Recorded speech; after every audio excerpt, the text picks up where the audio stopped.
1927 সন। তখন সৎসঙ্গ আশ্রমে পদ্মা তীরস্থ সৎসঙ্গ ভবন ব্যতীত পাকা বাড়ি আর ছিল না। বিশ্ববিজ্ঞান কেন্দ্রের দ্বিতলের গাঁথুনি কতক পরিমাণে হইয়াছে। অসমাপ্ত কার্য শেষ করিবার জন্য ঢাকা হইতে দৈনিক 2 টাকা 2.5 টাকা বেতনে 6 জন রাজমিস্ত্রি আনা হইল। শ্রী শ্রী ঠাকুরের উপদেশ মতো গ্রীষ্মের এক প্রভাতে তপবন বিদ্যালয়ের কতিপয় শিক্ষক কয়েকজন উৎসাহী ছাত্র লইয়া রাজমিস্ত্রিদের কাজে যোগদান দিতে লাগিল। কাজের যোগান দিয়া মাঝে মাঝে যে সময় পাইতেন, সেই অবসরে রাজমিস্ত্রিদের 2-1টা যন্ত্র ধরিয়া ইহারাও একটু আধটু কাজ করিতেন। রাজমিস্ত্রিদের তাহা ভালো লাগিত না, এজন্য সময় সময় তাহারা যথেষ্ট কড়া কথাও বলিত। অন্যের হাতের দিকে চাহিয়া থাকা শ্রী শ্রী ঠাকুর কোনোদিনই পছন্দ করেন না। তাহার একান্ত ইচ্ছা কর্মীরা নিজেরাই রাজমিস্ত্রির কাজ শিখিয়া লন। শ্রী শ্রী ঠাকুর একদিন তাহাদিগকে ডাকিয়া রাজমিস্ত্রির কাজ বিশেষ মনোযোগের সহিত পর্যবেক্ষণ করত অবিলম্বে তাহা আয়ত্ত করিয়া লইবার জন্য বিশেষভাবে বলিয়া দিলেন। ইহার কিছুদিন পরে তিনি তাহাদিগকে রাজমিস্ত্রির কার্যের উপযোগী সমুদয় যন্ত্র দিয়া আনিয়া দিলেন। তপবনের শিক্ষক ও ছাত্র মিলিয়া একটি রাজমিস্ত্রির কার্যের দল গঠিত হইল। সর্বপ্রথম কর্মীর সংখ্যা হইল 15 জন। বিশ্ববিজ্ঞান কেন্দ্রের দ্বিতলের কাজ সম্পূর্ণ হইলে এই নবগঠিত রাজমিস্ত্রির দল 90 ফুট লম্বা 10 ফুট চওড়া বারান্দা বিশিষ্ট একটি পাকা বাড়ি এবং তাহার চারিদিকের প্রাচীরের নির্মাণ কার্য শেষ করিলেন। মধুমক্ষিকা যেমন করিয়া নিজ গৃহ নির্মাণে দিবারাত্রি অক্লান্ত পরিশ্রম করে, এই সকল কর্মীরা ততোধিক পরিশ্রম করিতেন। তখন সৎসঙ্গের ভোজনাগার আনন্দবাজারে প্রত্যহ 1 বেলা মাত্র আহারের ব্যবস্থা ছিল।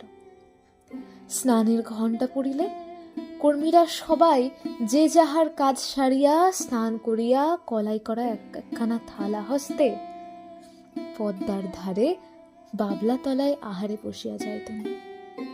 খাওয়া শেষ হইলে পদ্মার চরে নামিয়া থালা ধুইয়া ওই থালা ভরিয়া জল পান করিতেন। তারপর কিছুক্ষণ বিশ্রাম করিয়া প্রত্যেকে আবার স্ব কার্যে লাগিয়া যাইতেন। গৃহ নির্মাণের ব্যয় সমস্যা এইভাবে কিছুটা সহজ করিয়া লইয়া শ্রী শ্রী ঠাকুর স্থির করিলেন যে নিজেরাই যদি ইট কাটিয়া লইতে পারা যায়, তাহা হইলে আরো কতগুলি প্রয়োজনীয় পাকা ঘর নির্মাণের কাজ অনায়াসেই সম্পন্ন হইতে পারে। সেই বৎসর হইতেই শ্রী শ্রী ঠাকুরের উৎসাহে কর্মীগণ ইট কাটিতে আরম্ভ করেন। তখন হইতে সৎসঙ্গের অধিকাংশ গৃহ ও রাস্তাঘাট নির্মাণের জন্য প্রয়োজনীয় ইট কর্মীরা নিজেরাই কাটিয়া লইতেন। শ্রী শ্রী ঠাকুর অতঃপর এই উৎসাহী কর্মীদলকে ফেরো ব্রিক ও ফেরো কংক্রিটের কাজ হাতে কলমে শিখাইবার ব্যবস্থা করিলেন। কর্মীরা বিপুল উদ্যমে মাতিয়া উঠিয়া ফেরো কংক্রিটের সাহায্যে সৎসঙ্গের পোস্ট অফিস ও ব্যাংকের দালানের নির্মাণ কার্য অত্যল্পকালের মধ্যে সম্পন্ন করিয়া সকলের বিস্ময় উৎপাদন করিলেন। শ্রী শ্রী ঠাকুর তখন তাহাদিগকে স্যানিটারি ল্যাট্রিনের নির্মাণ কার্য শিখাইবার ব্যবস্থা করেন। কর্মীগণ এই কার্য যথেষ্ট দক্ষতা অর্জন করিলেন।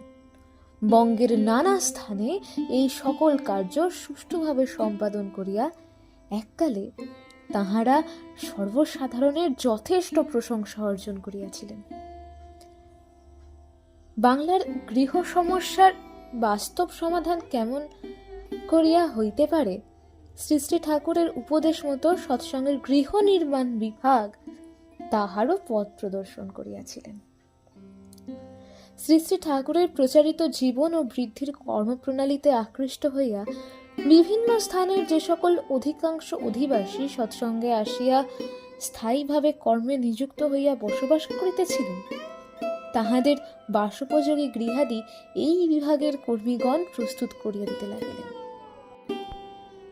শ্রী শ্রী ঠাকুরের পছন্দসই পরিকল্পনা মতো 2খানি শয়নগৃহ, 1খানি বৈঠকখানা ঘর, বিজ্ঞান চর্চার জন্য একটি ক্ষুদ্র ল্যাবরেটরি গৃহ, 1টি পূজার্চনার গৃহ, 1খানি রান্নাঘর, 1টি স্যানিটারি পায়খানা ও 1টি নলকূপযুক্ত একটি পরিবারের বাস করিবার মতো যোগ্য ভদ্রাসন ইহারা যথাসম্ভব অল্প ব্যয়ে নির্মাণ করিয়া দিতেন।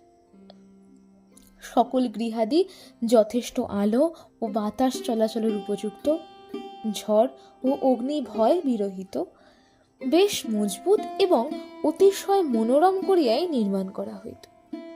এই বিভাগের কর্মীগণ যে সারাদিন শুধু গৃহ নির্মাণ কার্যে ব্যাপৃত থাকতেন এমন নহে। বালকগণ সাধারণত পড়াশোনার অবসর সময়ে এই কার্যে যোগদান করিত। ছাত্র ব্যতীত অপর যাহারা এই বিভাগের কর্ম করিতেন তাহাদের মধ্যেও কেহ কেহ কাজের ফাঁকে ফাঁকে অবসর সময়ে পড়াশোনা করিয়া ম্যাট্রিকুলেশন পরীক্ষায় উত্তীর্ণ হইতেন।